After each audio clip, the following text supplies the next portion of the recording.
9ই August কলকাতার আরজি করে সেই ঘটনা, যেখানে এক মহিলা পড়ুয়া চিকিৎসককে ধর্ষণ করে নির্মমভাবে হত্যা করা হয়। সেই ঘটনার পর থেকে উত্তাল হয়ে ওঠে গোটা রাজ্য তথা দেশ।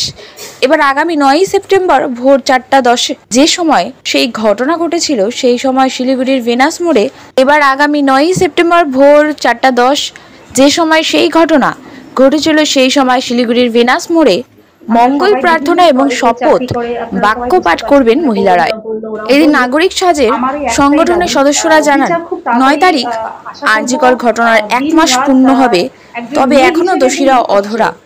বারংবার তথ্য প্রমাণ লোপাটের চেষ্টা চলছে, ফলে যতদিন পর্যন্ত দোষীরা শাস্তি না পাচ্ছে ততদিন তাদের এই আন্দোলন চলতে থাকবে। ঘটনা আছে যেটা আমরা যদি চাই সমাজ সংস্কার করতে, হয়তো আমরা আস্তে আস্তে জানতে পারবো। তার জন্য জোরদার আন্দোলনের দরকার এবং আমরা সেই আন্দোলনই করতে চলেছি এবং করব যতদিন না পর্যন্ত দোষী শাস্তি পায়।